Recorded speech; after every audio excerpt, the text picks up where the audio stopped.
Poštovani gledalci, pomaže Bog i dobroveče. Vi ste na kanalu Srbija direktno i gledate emisiju Vesti dana, a moje ime je Nada Gladović. Studenti u blokadi visokoškolskih ustanova u Beogradu sutra organizuju protest pod sloganom Ti i ja Slavija jer studenti pobeđuju, koji će na trgu Slavija trajati od 18 do 20 časova.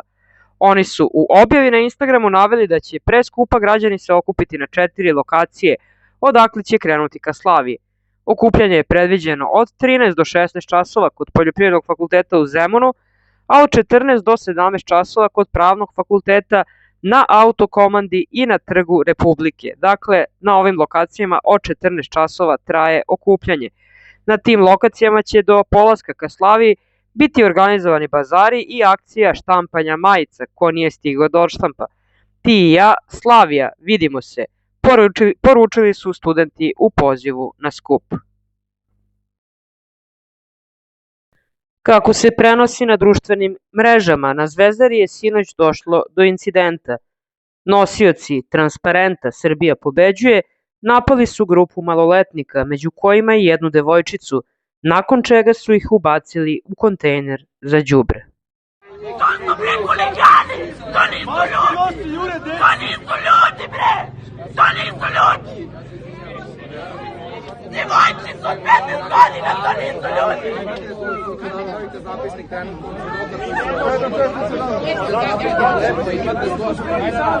Ajde, ima vodu neko!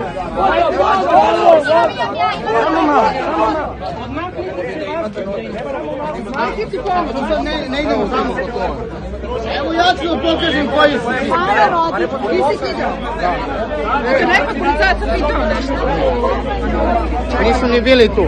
Pustili su njih da idu ispred i mi smo bili ispred njih i oni su pustili transparente i krenuli na nas. Mi smo se onako pobili s njima, neki su od nas dobili batine i tako. Ne, mi smo bili ispred njih, kod Kiklopa ovde, a oni su išli ka nama i pustili su namukli fantomke, krenuli na nas i mi smo se pobili s njima, neki su dobili batine, njega su oborili na pod, krenuli ga šutiraju, uleteo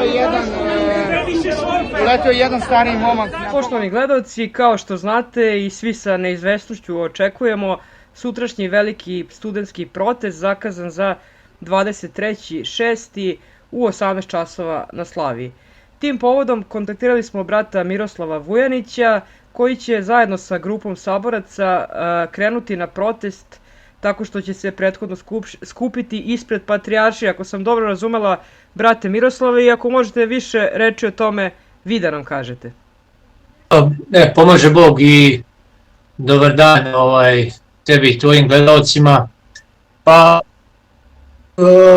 nadam se, mislim da je Srbija, bar ona verujuća, upoznata sa dešavanjima oko visokoprosvećenog mitropolita Žičkog Justina, sa njegovim, odnosno sa višemesečnim, a mogu sad reći višegodišnjim pritiscima na njega, da bi se to rezultiralo kroz određeni progon, zatim uklanjanje, najprije jedna vrsta uklanjanja od strane sinoda sa čela eparhije Žičke, da bi na posljednjem saboru unazad 10 dana ili možda i manje čak vladika Justin bio razrešen upravljanja eparhijom. Vladika je, da kažem otvoreno, imao određenih unutar crkvenih neslaganja sa pojedincima iz vrha crkve ili, da kažem, Beogradske patrijaršije, pre svega po pitanju određenih ekumenističkih nastrojenja koja je imao vrh Beogradske patrijaršije, odnosno pojedinci, naložio da se otvore manastirske kapije manastira i parohijski domovi za decu, studente i omladinu koji su pešačili unazad godinu dana u smislu i kontekstu organizovanja protesta protiv režima. U tom kontekstu i smislu svih tih događaja verujući narod, grupa verujućih ljudi iz ove naše eparhije, ali zajedno sa braćom, našim sestrama i prijateljima i kao vid podrške studentima i cijelom njihovom nastojanju organizujemo sutra, znači uoči protesta na Slaviji, organizujemo jedno sabranje svetosavsko ispred Beogradske patrijaršije u 15 časova, znači svakako može se doći i koji minut ili pola sata ranije, tamo će biti neko. Jedno, da kažem tako, neobavezno, kako dragi Bog uredi, sabranje sa ikonama, časnim krstom, kadionicama, tamjanom, dobrom voljom, svetosarskim duhom, niti protiv bilo koga, već samo za veru, za crkvu, za ono što su uvek nama naši preci propovedali i ostavljali, počevši od Svetog Save pa do Svetog vladike Nikolaja i do prepodobnog Justina Ćelijskog. U tom smislu i kontekst, evo iskoristio ovo i da pozovem sve druge ljude i braće i sestre da se priključe. Večeras je održani protest zbog napada ćaci batinaša na učenike 6. Beogradske gimnazije i učenike Geodetske škole. Protest se odnosio na odsustvo reakcije policije koja je bila prisutna kada su SNS batinaši tukli decu. Izvinite na ovom. A u kordon za devojčice 15 godina. Bravo Vučiću! Sram vas bilo, pogledajte nas u oči, sram vas bilo. Kakvu poruku šaljete mladima kada vide da stranački aktivisti mogu da napadnu na učenike bez posledica? Kakvu državu gradite ako je normalno da se deca plaše ljudi koji su bliski vas? Nećemo prihvatiti državu u kojoj je partijska knjižica jača od zakona. Nećemo prihvatiti da se nasilje ignoriše zato što dolazi od pristojne Srbije i nećemo prihvatiti ćutanje institucija. Tražimo odgovornost, tražimo da policija radi svoj posao, tražimo da deca u Srbiji budu bezbedna. Jer ako učenici nisu bezbedni ispred svoje škole, onda niko nije bezbedan.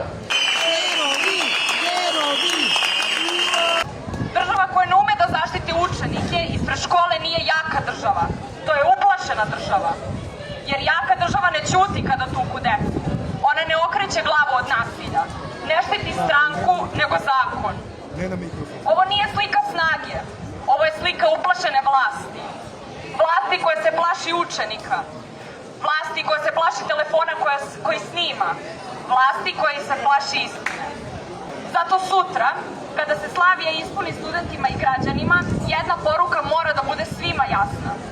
Ne plašite nas, ne delite nas i nećete nas ućutkati. Jer svaki put kada ste pokušali da ugušite istinu, samo ste stvorili još više ljudi koji su spremni da je brane. I zato zapamtite, studenti pobeđuju! Studenti pobeđuju! Studenti pobeđuju! Studenti pobeđuju! Studenti pobeđuju! Studenti pobeđuju! Studenti pobeđuju! Izjavu! Šta rade? Siđi, majstore! Siđi!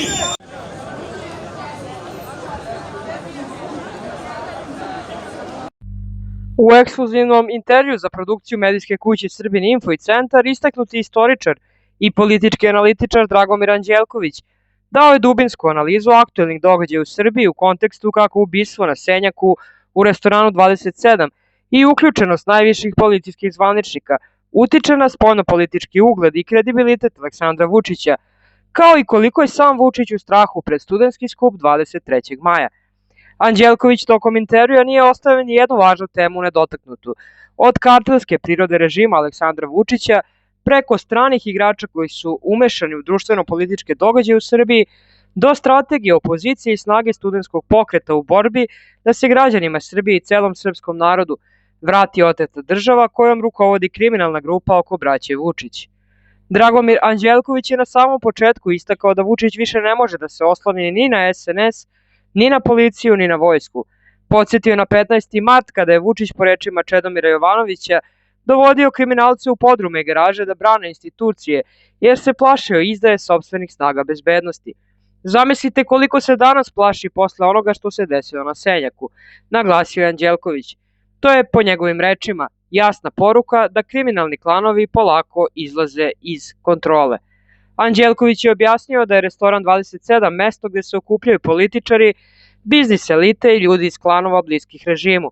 Takvo mesto je višeslojno ozvučeno i od naših službi da Vučić zna šta njegovi pričaju i od stranih, jer su naše službe izbušene. Kada je takvo mesto ozvučeno od strane naših službi, to je uvek indikator stranim službama da i one obrate pažnju, rekao je Anđelković. Zapadne službe već imaju sve informacije i koriste ih za ucene. Istok, Rusija i Kina manje je aktivan, ali informacije stižu pre važnih sastanaka.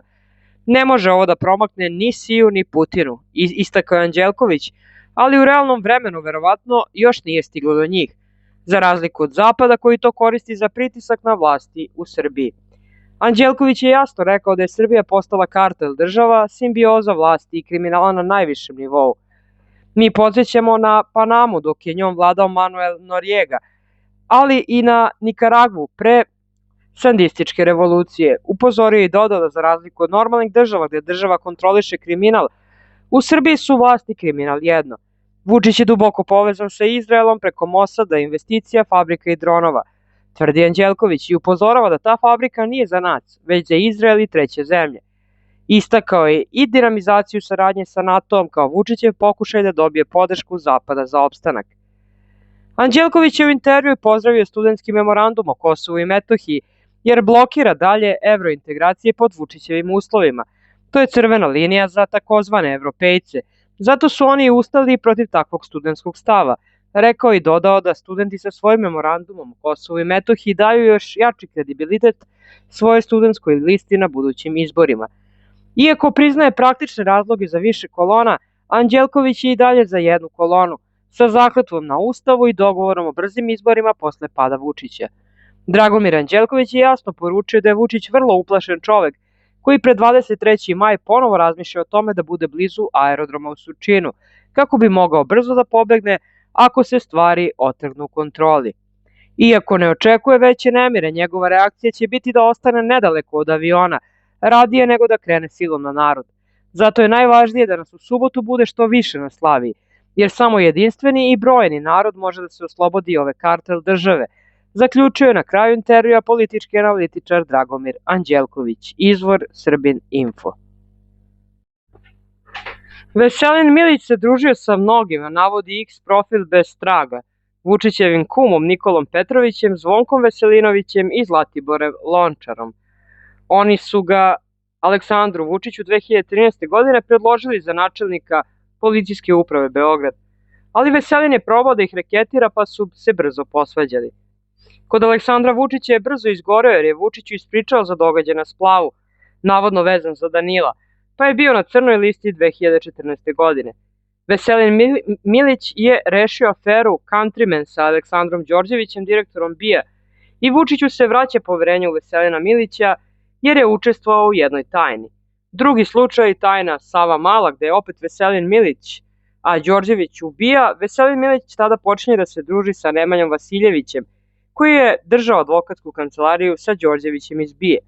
A ako neko sme, neka uzme i uradi reviziju predmeta da se vidi kako se sve završavalo, navodi se u ovoj objavi. Do prijave policiji nevenčana supruga Nešovića i dvojica njegovih prijatelja bezuspešno su pokušavali da ga nađu.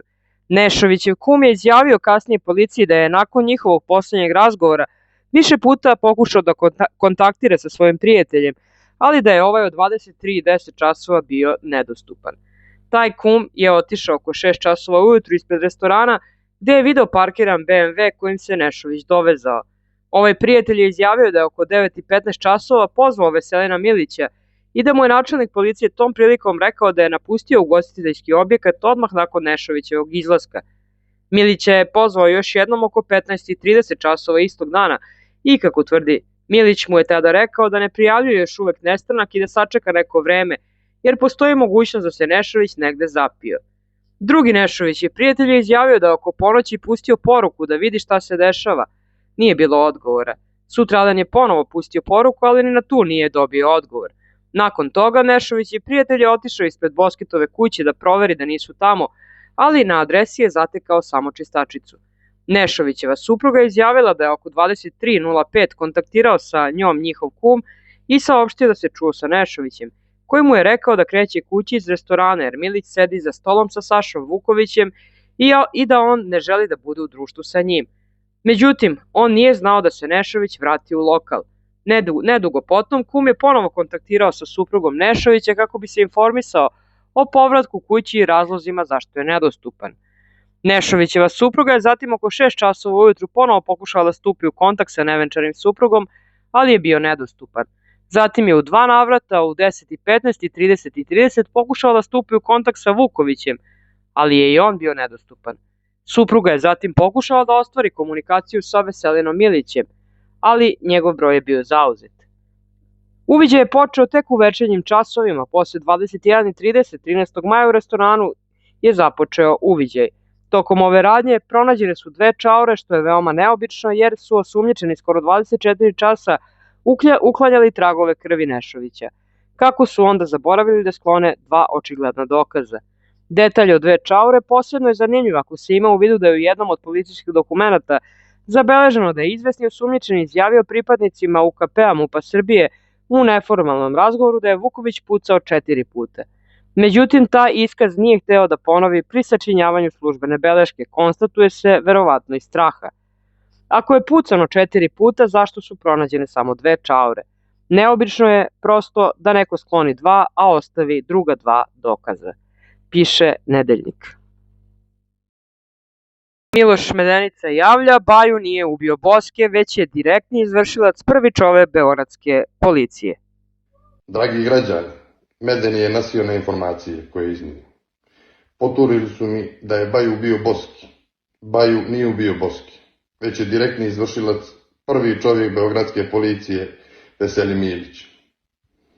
Dragi građani, Milić je ispalio smrtonosne hicu Baju, jer je bio drogiran i pijen. A Boske je samo poturen igrač, koji mora da ćuti jer su mu obećali da neće biti osuđen jer nema tela, pa neće biti ni dela. A mi ćemo, građani, bez tela preći na lik i djelo Veselina Milića, koji umjesto da prijavi slučaj, kao i njegovo obezbeđenje, on sa braćom Vučić dogovara scenarij, kako bi sebe i druge saučesnike sakrio od krivične odgovornosti. Milić sa svojim saučesnicima uklanja Baju kao i druge tragove iz Vajn bara 27, koji bi ih mogli povezati sa ubistvom, a tek posle 24 časa, kad je supruga pokojnika prijavila nestanak muža, šalje ekipu za uviđaj. Naravno, tada je sve bilo spremno za uviđajice, jer su tijelo sakrili, a tragove sklonili. Također, nije istina da je sa 2 projektila izrešetan pokojnik, već je u njega ispaljen cijeli šaržer od strane Milića. Također su skinuli kamere sa kružnog toka na Topčiderskoj zvezdi, da se ne bi mogao utvrditi pravac odlaska posle zločina, a sa Bosketovom ženom performans da preda oružje svog supruga iz kojeg nije se pucao. Građani, zamislite koliko su oni izgubili realnost kad su narednog dana pozvali onu avetinju od slučajnog premijera Macuta i bivšeg premijera Vučevića da ručaju zajedno na mjesto zločina, kako bi ostavili utisak, prije svega na SNS okruženju, da se ništa nije desilo. Ali građani, apsurd ima nikad kraj. Suprugu od pokojnog Baja su ucijenili da na osmrtnici od njegovog oca, koji je preminuo od tuge za sin, stave upravo mrtvog sina u ožalošćene. Vjerovatno će ga izvesti i na glasanje, zajedno sa ocem, ništa novo. Poštovani gledalci, kao što znate i svi sa neizvesnošću očekujemo sutrašnji veliki studentski protest zakazan za 23.6. u 18 časova na Slaviji. Tim povodom kontaktirali smo brata Miroslava Vujanića, koji će zajedno sa grupom saboraca krenuti na protest tako što će se prethodno skupiti ispred Patrijaršije. Ako sam dobro razumela, brate Miroslave, i ako možete više reći o tome, vi da nam kažete. Pomaže Bog i dobar dan tebi i tvojim gledalcima. Pa,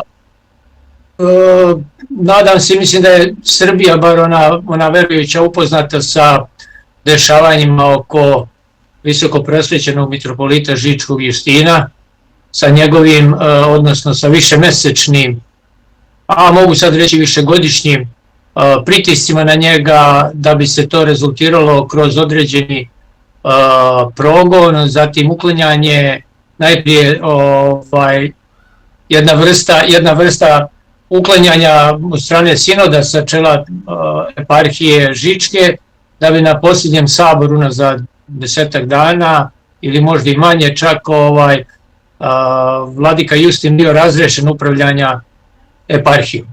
Mi smo ljudi koji smo verujući, živimo liturgijski, članovi smo i pripadamo eparhiji Žičkoj i jako dobro znamo šta je vladika Justin učinio za našu eparhiju, u kontekstu da znamo i u kakvom je stanju bila eparhija pre njegovog dolaska.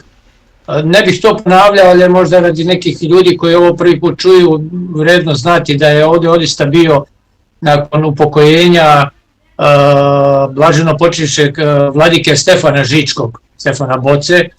Mijenjalo se nekoliko administratora i bio je jedan episkop za period od jedno 14 godina i tu je bilo narušeno bogoslužbeni poredak, bilo je jedno izuzetno haotično stanje među sveštenstvom, među parohijama, među manastirima, različit način služenja, različit način pristupa uopšte određenim verskim pitanjima. Međutim, kad je vladika Justin postavljen za episkopa Žičkog tamo 2014. Korak po korak i malo po malo stanje u eparhiji se odista uređivalo, sređivalo, bogoslužbeni poredak se vratio. Sad, pored toga svega, vladika je, da kažem otvoreno, imao određenih unutar crkvenih neslaganja sa pojedincima iz vrha crkve ili, da kažem, Beogradske patrijaršije, pre svega po pitanju određenih ekumenističkih nastrojenja koja je imao vrh Beogradske patrijaršije, odnosno pojedinci. Pored toga, vladika Justin nije hteo da potpiše saglasnost za dolazak pape rimskog u Srbiju. Protivnik je ekumenizma, međutim to je taj jedan, da kažemo, duhovni crkveni segment. Veći problemi su po njega nastali jer je on bio čovek koji se protivio davanju ordena Aleksandru Vučiću. Nije se saglasio da se Aleksandru Vučiću dodeli orden Srpske pravoslavne crkve. I tad je već, da kažem ovako prosto rečeno, na jedan ozbiljniji način uzet na zub. Sada sve se to vezalo određene društveno-politička dešavanja u Srbiji i konkretno ako se osvrnemo na eparhiju Žičku, to što je vladika Justin pre svega nije branio sveštenicima da zajedno svojim parohijanima podrže protiv rudarenja. Zatim je naložio da se otvore manastirske kapije manastira i parohijski domovi za decu, studente i omladinu koji su pešačili unazad godinu dana u smislu i kontekstu organizovanja protesta protiv režima, da bi možda bila ona kap koja je prelila čašu njegova izjava nakon brutalne intervencije policije u Užicu protiv naroda i studenta, kad je on rekao da vlast nije data da se sprovodi nasilje, već da se služi Bogu. I tu su onda spojile određeni interesi vrha Beogradske patrijaršije režima s ciljem i namerom da se vladika Justin ukloni. Možda je važno reći sada, da ne dužim, to možemo neki drugi puta opširnije, sve to što mu se stavlja na teret, vladika Justin je izneo odbranu na saboru, međutim za ono što narod najviše interesuje oko tih financijskih nazovimo malverzacija, kratko ću samo reći da je sam vladika Justin tražio patrijarha Porfirija, sinoda Irineja Bulovića, da se svi papiri, financijska situacija kompletna u eparhiji pregleda od akreditovane revizorske kuće ili od nadležnih državnih institucija, što su oni odbili. Znači, a rezultat tih njihovih nastojanja znamo, on je prosto razrešen upravljanjem eparhijom i nikakav daljnji status nije rešen u smislu da li je penzionisan, da li mu je dodeljena neka druga eparhija. U isto vreme Žička eparhija je ostala bez episkopa, njom će dalje administrirati mitropolit Niški Arsenije. Međutim, i to je jedna specifična stvar, pošto ti administratori, sad smo vidjeli na zadnjem saboru, oni koriste glas i eparhije kojom administriraju i svoje eparhije ukoliko žele nekog da uklone, kao što su sad radili u slučaju vladike Justina, kad Jernej Bulović, patrijarh Porfirije, Arsenije i Kirilo argentinski, zagrebačko-ljubljanski su potrebili 2 glasa da bi glasali za uklanjanje vladike Justina. Paradoks je to što je, znači, vladika Justin se vodi kao vladika Žički, međutim njegov glas Žičke eparhije Arsenij upotrebio glasanjem protiv Žičkog episkopa. Tako da je to jedan baš nonsens, ali eto. U tom kontekstu i smislu svih tih događaja verujući narod, grupa verujućih ljudi iz ove naše eparhije, ali zajedno sa braćom, našim sestrama i prijateljima i kao vid podrške studentima i cijelom njihovom nastojanju organizujemo sutra, znači uoči protesta na Slaviji, organizujemo jedno sabranje svetosavsko ispred Beogradske patrijaršije u 15 časova, znači svakako može se doći i koji minut ili pola sata ranije, tamo će biti neko.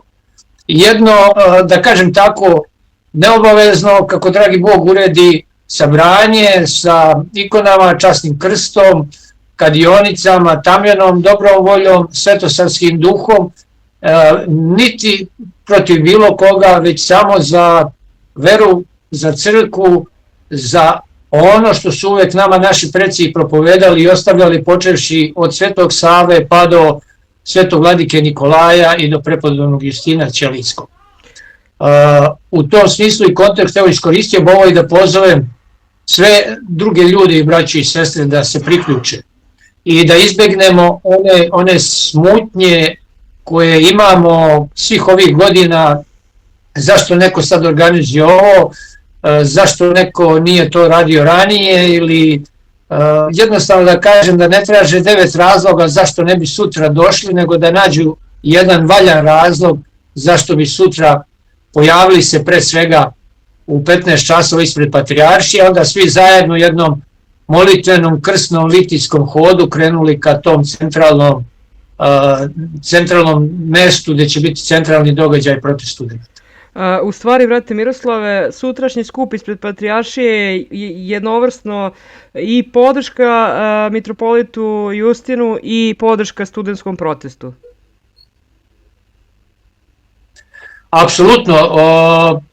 Rekli smo da je on pored onih unutar crkvenih stvari, da kažem, tog duhovnog segmenta, on čovjek je uzet na zub zbog toga što je na jedan drugačiji način od drugih episkopa unutar Srpske pravoslavne crkve, pogotovo čije su eparhije na teritoriji Srbije, današnje i sadašnje. Da, on je na jedan drugi način, na jedan ljudski način iskazao razumevanje za ono što omladina i što studenti traže. Zašto je to bitno? Zato što jednim otvorenim i da ne kažem besomučnim vređanjem te dece, te omladine, tih studenta, prosto dobijamo situaciju da se oni teraju od crkve. Crkva bi tu trebala da je jedan stub, jedan pomiritelj, a bez obzira na različite društveno-političke stavove i razmišljanja, ali crkva sigurno ne može da stoji na strani nečega što je apsolutno u suprotnosti sa Svetim evanđeljem, sa učenjem crkve. A šta je to? To je moralnost ili nemoralnost, čuvanje narodnog imetka ili raspuđivanje i pljačka narodnog imetka, stvaranje i održanje mira u narodu ili stvaranje razdora, svađa, podela na partije, stranke, na razne pokrete. Da li treba srpsku zemlju, srpske rudnike, srpske fabrike za bud zašto ili bilo koji iznos davati strancima, a tu našu zemlju za koju su mnogi ginuli i koja je natopljena krvlju naših predaka, da se to tek tako nekome da ili za bilo šta, pa do uvozničkog lobija koji je u potpunosti upropastio srpsku poljoprivredu, srpskog seljaka.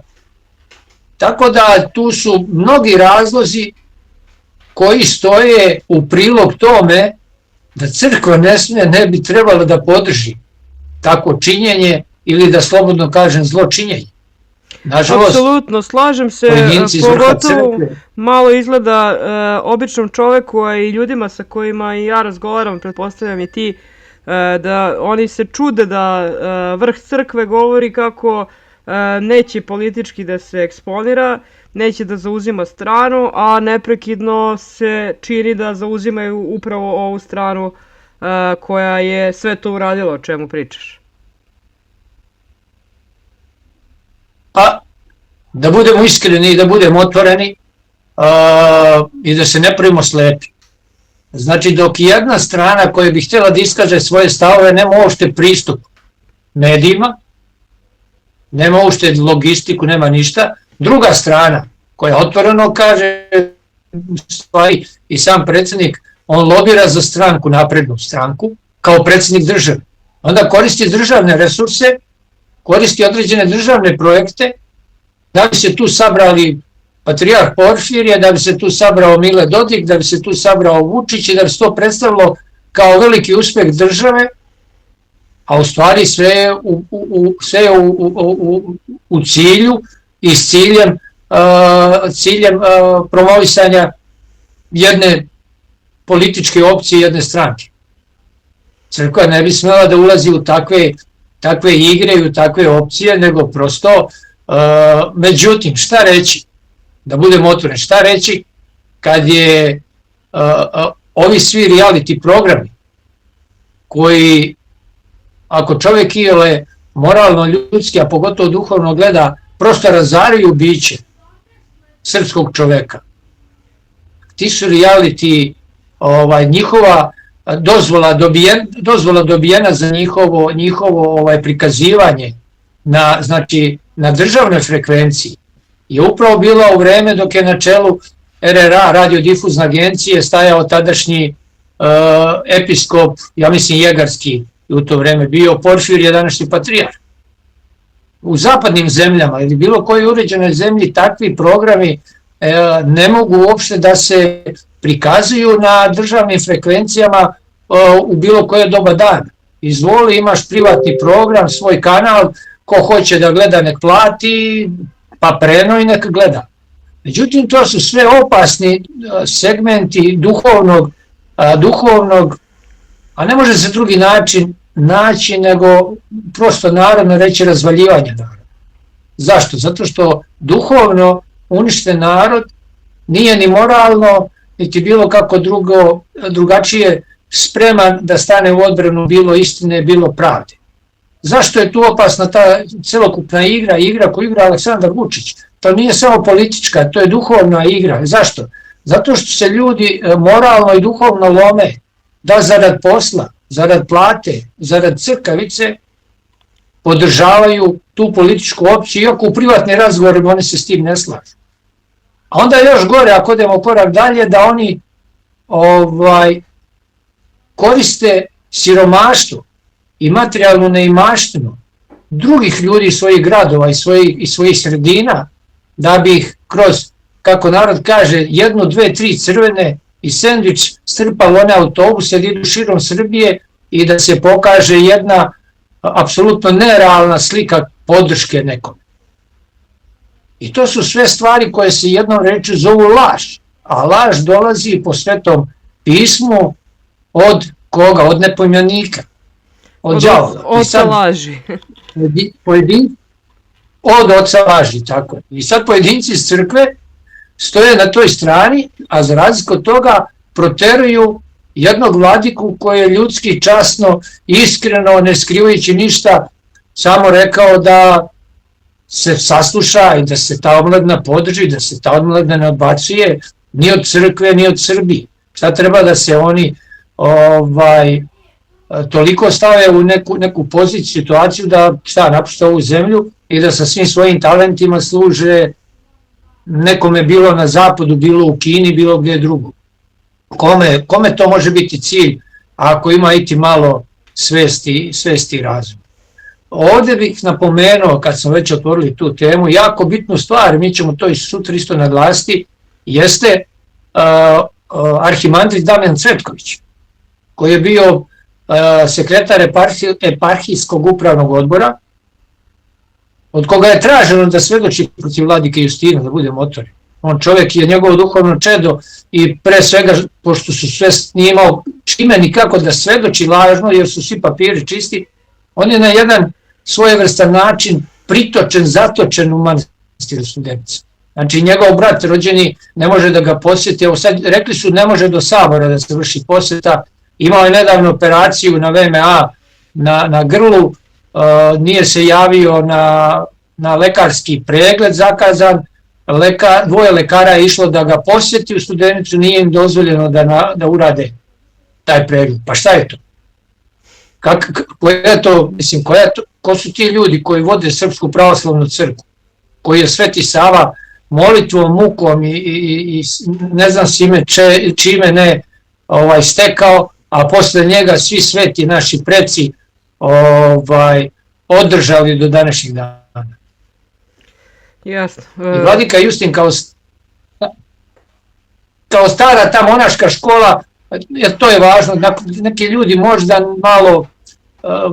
malo iz žurbe, a neki možda i zlonamjerno govore kako će on biti sutra tamo. Ono što ja znam i sigurno mogu reći, on neće biti sutra tamo. On neće uopšte da se ponaša, on je monah starog kova i on uopšte neće da se ponaša na bilo kakav način koji može, ajde da kažem, da naruši jedinstvo crkve, da ugrozi dostojanstvo svog episkopskog čina. On je rekao da će se braniti, da će svaku odluku primiti mirno, pokušali su na 2-3 druga načina da ga, ajde da kažem, ili pridobiju ili tako, međutim, njegova poruka je jasna, ne pristajem na dogovore bilo kakve vrste, jer bi to značilo da pristajem na klevete protiv mene, što će reći na laži, a isto tako ja vam nisam onaj koji će krenuti putem kojim je krenuo u tadašnje vreme vladika Raško Prizrenski Artemije da bi stvarao neke raskole u crkvi. Ja sam čovjek crkve i monah, ja ću da izdržim što god mi se naloži. Međutim, to je njegov stav i upravo zbog takvog njegovog stava to nama daje i duhovnu i moralnu i ljudsku, da kažem, snagu da mi se zauzmemo za njega kao njegovi bližnji, kao njegova čada. To je naša dužnost. Znači, on ima svoj vid borbe koji je za nas apsolutno ispravan. On nije hteo da ide u medije, nije hteo da daje izjave, on ničim nije hteo da bilo kako ide, čak ni protiv onih koji ga, da kažem, gode. Međutim, to je njegov stav i taj stav je za nas potpuno ispravan, međutim naš stav kao bližnjih jeste da smo mi dužni da se borimo i za njega, i za oca Damjana, i za arhimandrita Savu, uostalom za svakog progonjenog čoveka na pravdi Boga. Jasno, brate Miroslave, hvala ti na ovom opsežnijem malo informisanju šire javnosti i mi se, Bože zdravlja, vidimo sutra u 15 časova ispred Patrijaršije, ja ću biti tu i uživo ćemo prenositi i vaš skup, a i u nastavku ceo studentski protest. Zahvaljujem još jednom što si bio gost ove emisije Vesti dana. Hvala i svako dobro od Gospoda svima u Srbiji. Svako dobro od Boga. S Bogom, vidimo se.